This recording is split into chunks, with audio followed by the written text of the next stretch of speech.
नमस्कार मित्रों, Lalit YouTube channel में आप सब लोगों का स्वागत है।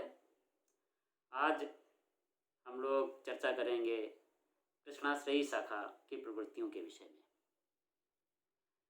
इसके पहले आप लोगों ने भक्तिकाल की ज्ञानाश्रयी शाखा की विशेषताएं और प्रेमाश्रयी शाखा की विशेषताओं के विषय में विस्तार पूर्वक सुना है। मध्यकालीन सगुण भक्ति के आराध्य देवताओं में श्री कृष्ण का स्थान सर्वोपरि है। कृष्ण भारतीय पुराण और इतिहास दोनों में सबसे अधिक वर्णित हुए हैं। जो विद्वान महाभारत को इतिहास की घटना मानते हैं, वह भारतीय इतिहास का सर्वाधिक प्रभावशाली व्यक्ति श्री कृष्ण को ही ठहराते हैं। जो विद्वान कृष्ण को केवल अध्यात्म क्षेत्र से संबद्ध ब्रह्म, परब्रह्म, नारायण, ईश्वर, विष्णु आदि रूप में स्वीकार करते हैं, वे श्री कृष्ण को पूर्णावतार होने के कारण सर्वोच्च देवता मानते हैं। 12वीं शती से लेकर 17वीं शताब्दी तक रामानुज, मध्वाचार्य, निम्बार्क, वल्लभ, चैतन्य, हितहरिवंश आदि आचार्यों एवं भक्तों ने विभिन्न संप्रदायों की स्थापना की है। इनमें से कृष्ण भक्ति से संबंधित निम्बार्क संप्रदाय, चैतन्य संप्रदाय और वल्लभ संप्रदाय सबसे अधिक मुख्य हैं। हिंदी में कृष्ण भक्ति संबंधी काव्य की रचना मुख्यतः वल्लभ संप्रदाय और राधा वल्लभ संप्रदाय के आश्रय में हुई है। कृष्ण भक्त कवियों में सूरदास, नंददास, परमानंद दास, कृष्णदास, छीत स्वामी, कुम्हन दास, गोविंद स्वामी आदि प्रमुख हैं। इसकी प्रमुख प्रवृत्तियां या विशेषताएं जिनके विषय में हम इस समय बातचीत कर रहे हैं, सर्वाधिक मुख्य प्रवृत्ति इसकी है राधा कृष्ण की लीलाओं का वर्णन। जैसे कि इस कालखंड का नाम ही रखा गया है कृष्णाश्रयी शाखा या कृष्ण काव्य, स्वाभाविक सी बात है कि इस धारा के कवियों ने अपने काव्य में राधा और कृष्ण से संबंधित लीलाओं का वर्णन अधिक किया है। बाल लीला, मानमोचन लीला, रास लीला इत्यादि अनेक प्रकार की लीलाओं का वर्णन श्री कृष्ण भक्त कवियों ने किया है। जो वल्लभ संप्रदाय है, उस वल्लभ संप्रदाय में श्री कृष्ण के बाल रूप के पूजन का चित्रण, उनकी सेवा का वर्णन बहुत अधिक प्रमुखता रखता है। इसलिए प्रायः सभी कवियों ने श्री कृष्ण की बाल लीलाओं का वर्णन किया है। दूसरी प्रमुख प्रवृत्ति है भक्ति भावना। 1318 से लेकर के 1643 के मध्य जिस काव्य की रचना की गई उसे भक्तिकाल के नाम से अभिहित किया गया, भक्तिकाल के नाम से जाना गया। और भक्ति के दो प्रकार प्रमुखता निर्गुण भक्ति और सगुण भक्ति रही।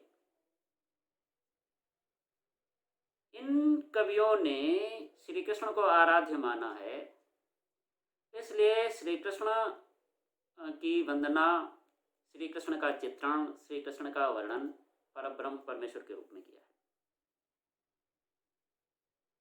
रागानुगा, प्रेम लक्षणा, वात्सल्य भाव, माधुर्य भाव आदि विशेषणों से इस कालखंड की भक्ति को अभिहित किया गया है, जाना गया है। जो सगुण भक्ति के दूसरी प्रमुख काव्य धारा है रामाश्रयी शाखा, उसकी जो भक्ति भावना है, उसकी भक्ति भावना में समन्वय के भाव को, समरसता के भाव को सबसे ज्यादा महत्व दिया गया है। लेकिन इन कवियों ने अपने काव्य में श्री कृष्ण को ही एकमात्र सर्वश्रेष्ठ भक्ति का आश्रय स्वीकार करते हैं।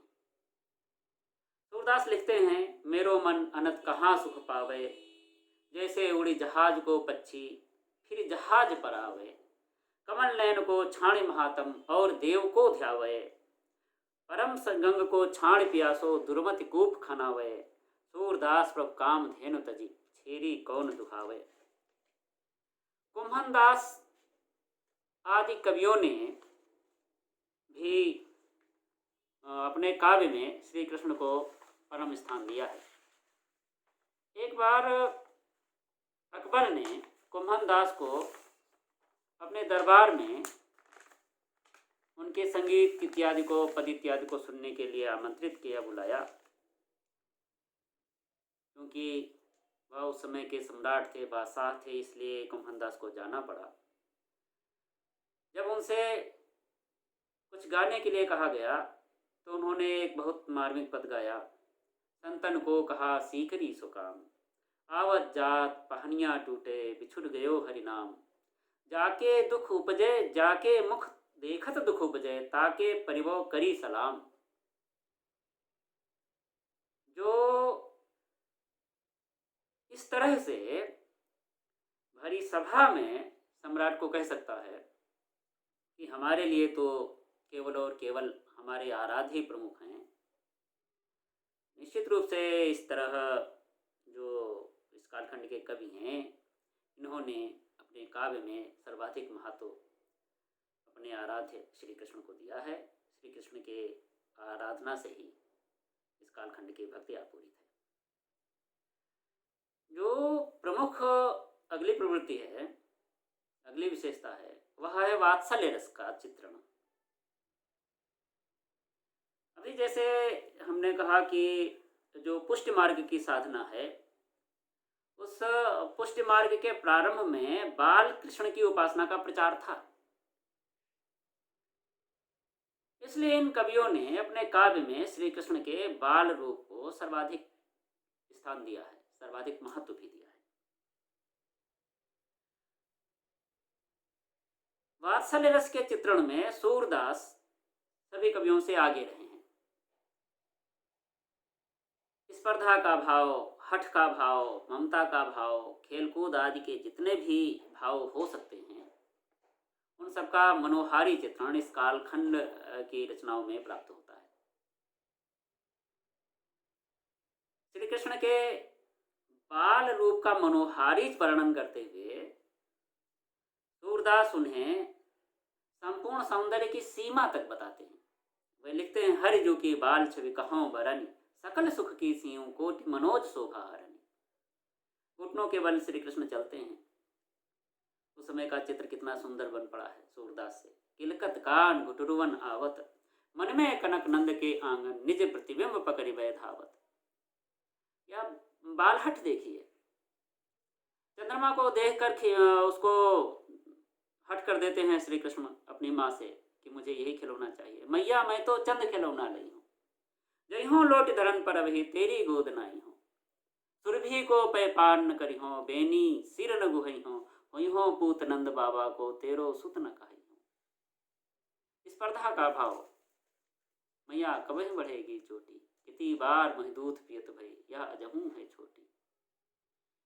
जब अक्रूर श्री कृष्ण को गोकुल से मथुरा ले जाते हैं, उस समय यशोदा के, नंद के विलाप के बहुत सुंदर हृदयहारी चित्र सूरदास ने अंकित किए हैं, अन्य कवियों ने भी अंकित किए हैं। तो इस प्रकार वात्सल्य रस इस कालखंड की एक महत्वपूर्ण विशेषता है। दूसरी अगली विशेषता है श्रृंगार वर्णन। आचार्य रामचंद्र शुक्ल ने सूर्य के श्रृंगार वर्णन की समीक्षा करते हुए हिंदी साहित्य के इतिहास में लिखा है कि सूर्य के प्रेम की उत्पत्ति में रूपलिप्सा और साहचर्य दोनों का योग है। बाल की क्रीड़ा के सखा सखी आगे चलकर यौवन की क्रीड़ा के सखा सखी हो जाते हैं। इसलिए गोपियों ने उठों से साफ कहा है, लड़काई को प्रेम कहो अली कैसे पावत। इस प्रकार गोपियों में और श्री कृष्ण में जो बचपन का प्रेम था, वह प्रेम युवा प्रेम में परिणत हो जाता है, रति के भाव में परिणत हो जाता है। और प्रेम के दोनों स्वरूप, संयोग और वियोग, दोनों का बहुत ही मर्मस्पर्शी चित्रण इस कालखंड के कवियों ने किया है। सूरदास ने तो यमुना के किनारे राधा और कृष्ण के प्रथम मिलन के चित्र अंकित किए हैं। वे लिखते हैं, खेलन हरि निकस्यो ब्रज खोरी, गए श्याम रवि तनया के तट, अंग लसत चंदन की खोरी, पीत बसन फरिया कटि पहिरे, चोटी पीठ रुझत झकझोरी, सूर श्याम देखत ही रीछे, मिलन मिल नयन नयन मिल परी ठगोरी। श्री कृष्ण चंचल थे, राधा भी चंचल थी। श्री कृष्ण राधा को देखकर उसके पास में पहुंचते हैं और उसका परिचय प्राप्त करने लगते हैं।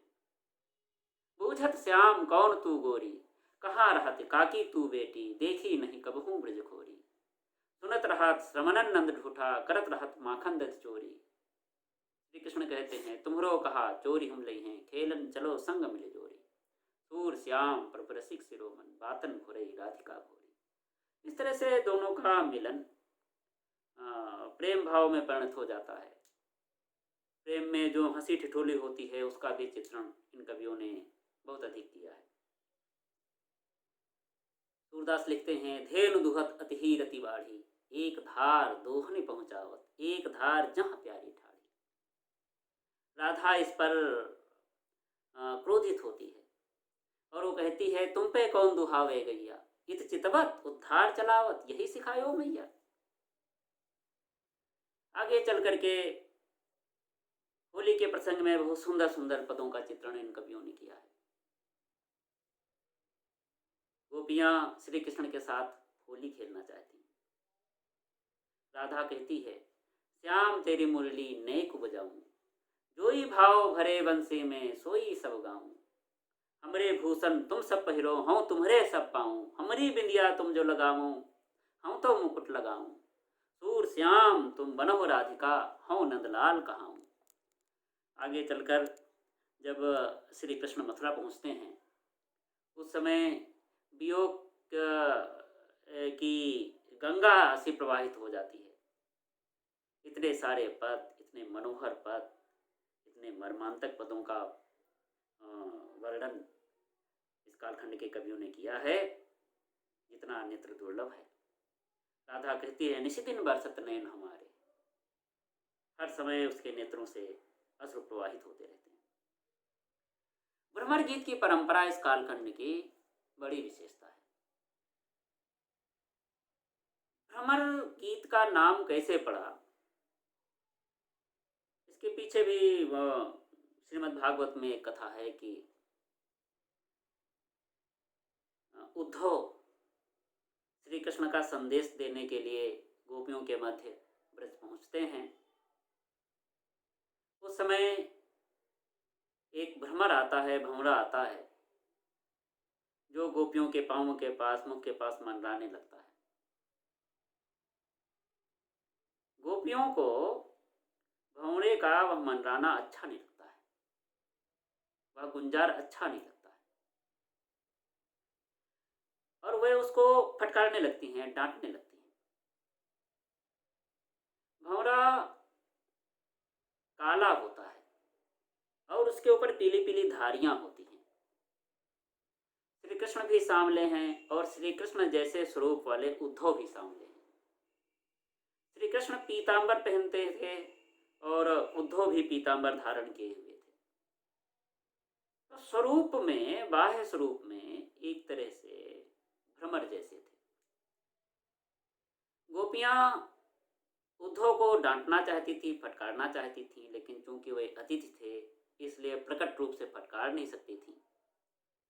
मर्यादा का भाव था, इसलिए वे भंवरे को डांटने लगती हैं, भंवरे को फटकारने लगती हैं, और वह फटकार उद्धव के लिए होती है और उद्धव के माध्यम से वह जो संदेश गोपियां प्रेम का संदेश प्रवाहित करना चाहती हैं, भेजना चाहती हैं, वह श्री कृष्ण तक भेजती हैं। इसीलिए इस प्रसंग को, उद्धव और गोपियों के संवाद के इस प्रसंग को भ्रमर गीत नाम दिया गया। जब उद्धव गोपियों को श्री कृष्ण को भूल जाने के लिए और निराकार ईश्वर की उपासना करने के लिए कहते हैं तो भांति भांति के तर्क गोपियां देती हैं। उधो से पूछती हैं, निर्गुण कौन देश को वासी, मधुकर कहे समझाई सौं दे, बूझत साँच न हासी। या वो कहती हैं कि हम आपके निराकार ईश्वर की उपासना तो कर सकते हैं जब हमारे पास मन हो, लेकिन हमारे पास तो मन एक ही है जो श्री कृष्ण के साथ चला गया है। उधो मन न भये 10-20, एक हुतो सो गयो श्याम संग को आराधईस, इंद्री शिथिल भई के शोभित, ज्यों देहि बिनु शीस। इस तरह से जो भ्रमर गीत की योजना है इन कवियों ने बहुत अच्छे ढंग से की है। इनका जो कविता में प्रस्तुतिकरण है वो गीत शैली में है, पदों में है। ये पद विभिन्न अनेक राग रागनियों में गाए जाते हैं। इनमें से जो बहुत कवि ऐसे थे जो पद बनाते थे और उसके बाद जाकर के श्रीनाथ जी के मंदिर में गाते थे संगीत के साथ। गीत शैली के तत्व होते हैं भावात्मकता, संगीतात्मकता, वैयक्तिकता, संक्षिप्तता और भाषा की मृदुता या कोमलता, जो इन कवियों के काव्य में सर्वत्र पाई जाती है। भाषा ब्रज रही है, कोमल कांत ब्रज। अलंकार अपने आप आए हैं, अनायास आए हैं, चाहे वह उपमा हो, अनुप्रास हो, रूपक हो या अन्य अलंकार हो। गोपियां जब कहती हैं ऊधो योग योग हम नाही, अबला सार ज्ञान कह जाने, कैसे ध्यान धराही। भले ही सूरदास ने ध्यान ये यमक अलंकार को ध्यान में रख करके पद की रचना न की हो, लेकिन स्वाभाविक रूप से यमक अलंकार आ गया है। योग शब्द 2 बार आया है और दोनों बार उसके अर्थ अलग अलग हैं। तो अलंकारों का भी प्रयोग हुआ है, ब्रजभाषा में काव्य रचना की है। 2 तरह के काव्य होते हैं, एक प्रबंध काव्य होते हैं, दूसरे मुक्तक काव्य होते हैं। प्रबंध काव्य में जो कथा होती है वह पूर्वापर संबद्ध होती है, बंधी हुई होती है, और मुक्तक काव्य में जो छंद होता है वो अपने आप में पूर्ण होता है, उसकी कथा पूरी होती है। जितना कुछ कवि व्यक्त करना चाहता है, कहना चाहता है, वह एक ही पद में, एक ही छंद में पूरी हो जाती है। इन कवियों के जो पद हैं, काव्य हैं, वे मुक्तक हैं, मुक्तक शैली में इन्होंने लिखा है। लेकिन श्री कृष्ण के जीवन के विविध पक्षों से संबंधित इन्होंने पद रचना की है, इसलिए यदि उनको क्रम से रख दिया जाता है तो वे प्रबंधात्मकता का आस्वाद देने में समर्थ रहते हैं। वैसे जो रचना पद्धति है, काव्य वृत्ति है, वह मुक्तक की है। तो इस तरह श्री कृष्ण की बाल लीलाओं का वर्णन, भक्ति भावना का चित्रण, भक्ति भावना का भाव, वात्सल्य का भाव, श्रृंगार का भाव, भ्रमर गीत की परंपरा, गीत शैली, ब्रजभाषा में काव्य रचना, स्वाभाविक अलंकारों का प्रयोग, मुक्तक काव्य वृत्ति आदि कृष्णाश्रयी शाखा या कृष्ण काव्य के प्रमुख प्रवृत्तियां हैं। अगली वीडियो में अगले विषय के साथ मिलते हैं।